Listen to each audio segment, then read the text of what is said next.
Bonjour et bienvenue sur Ce Regard des Voix. Je suis Trément Belbous et je vous souhaite une belle introspection à l'écoute de ma chronique intitulée cette semaine Respect inconditionnel.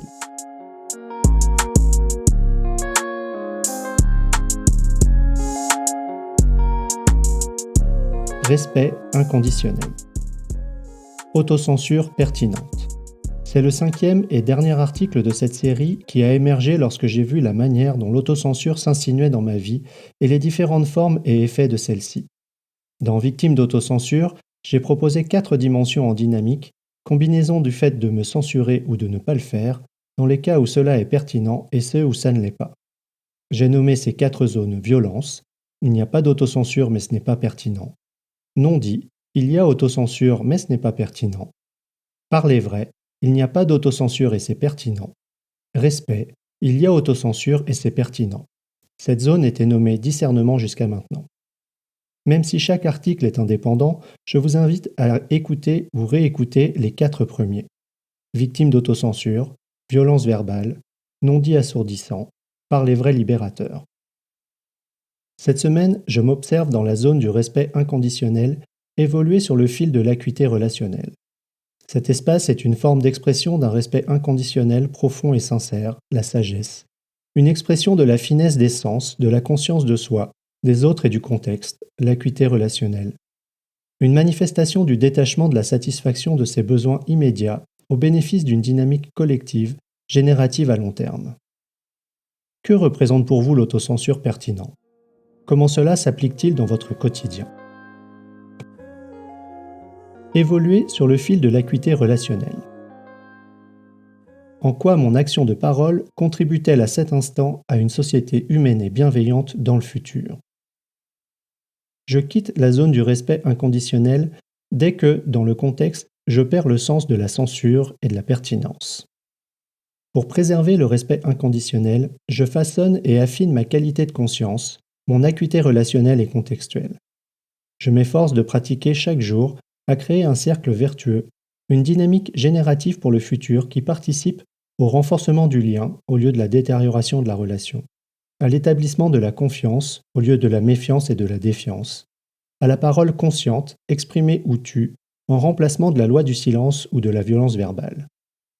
Je remarque que je peux faire cela lorsque je suis présent au fait que je construis ma pensée et que j'apporte à cette dernière le soin nécessaire. Minutie appliquée tant à la perception et réception des messages qu'à leur construction et diffusion. Je ne prends pas mes pensées comme une fatalité sur laquelle je n'ai pas d'emprise.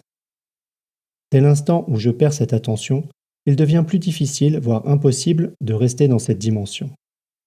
C'est comme s'il était plus facile de vivre dans l'espace des dimensions où la non-pertinence est reine. Le respect inconditionnel, en plus du courage du parler vrai, me demande le courage de me taire et d'assumer la pleine responsabilité de respecter l'autre, quoi qu'il m'en coûte, sans attente en retour. Autonomie, agence et relationnalité.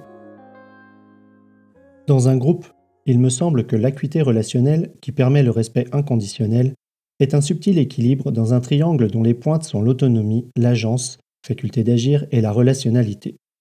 Dès lors que je suis en déséquilibre sur un des aspects, cette pointe bouge, la dynamique de la liaison est modifiée et je glisse dans une autre zone.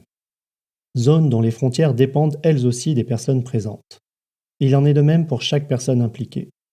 Nous nous retrouvons donc constamment en mouvement, dans chacun des espaces, tentant d'évaluer notre propre positionnement, celui de nos partenaires et l'emplacement du centre de gravité du groupe. Dans les articles précédents, j'ai déjà partagé comme je trouve rapide et facile de basculer vers l'une ou l'autre zone, tant la frontière est parfois nuancée et souvent contextuelle. En utilisant le mot facile, je me rends compte à quel point j'attribue de la facilité à ne pas être pertinent et de la difficulté à l'être. Comment ces automatismes de pensée affectent-ils mon rapport à l'autocensure ? Comment influencent-ils la façon dont je me manifeste dans le monde ? Pour rester dans la zone du respect, nous avons donc une responsabilité individuelle et collective.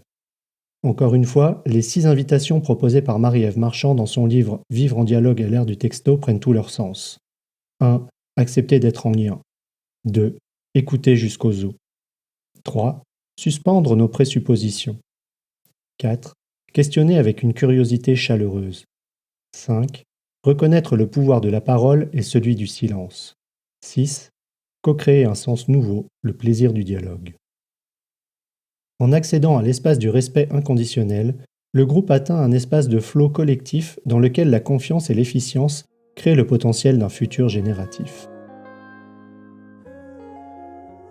Pour conclure cette série, face à la difficulté d'écrire mon texte hebdomadaire, j'ai réalisé que je me censurais au moment où l'idée d'un exercice en écriture libre a émergé. D'ailleurs, cette autocensure était sans doute très pertinente. Cette prise de conscience m'a mené à une profonde exploration de la notion d'autocensure. J'ai vu s'y dessiner les 4 dimensions de la violence, du non-dit, du parler vrai et du respect, toutes en dynamique. J'ai constaté les nuances subtiles qu'il convient de considérer pour me situer dans chacune de ces dimensions. Comment discerner à chaque instant, pour chaque contexte, ce qui est de la censure et quelle est la pertinence. J'ai réalisé à quel point il est complexe pour un groupe de personnes de trouver l'équilibre qui soutient à chaque instant des actions favorisant le potentiel d'un futur génératif. J'ai senti l'importance d'apporter un grand soin à la détection des automatismes des pensées.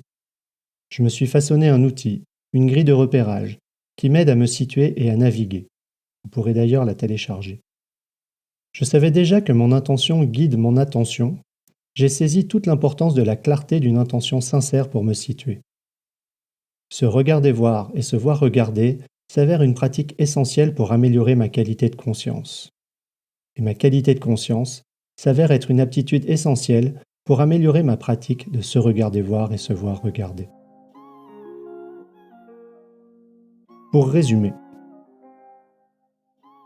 le respect inconditionnel invite à évoluer sur le fil de l'acuité relationnelle. Un centre de gravité collectif dans la dimension du respect inconditionnel est un équilibre instable prenant source dans une dynamique complexe.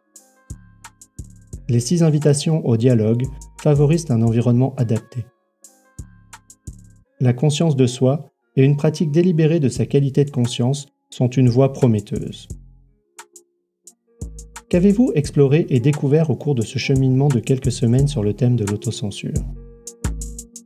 Connectez-vous ou abonnez-vous gratuitement sur Se Regarder Voir, se-regarder-voir.com, pour télécharger le fichier descriptif de la pratique personnelle mise à jour, ainsi que la grille de repérage utile lors de vos conversations. Merci pour votre écoute. Vous pouvez retrouver l'article associé à cet épisode sur le blog de Se Regarder Voir, se-regarder-voir.com. N'hésitez pas à y contribuer vos récits d'expériences et commentaires, ainsi qu'à vous abonner pour recevoir chaque semaine l'audio et son article. À la semaine prochaine!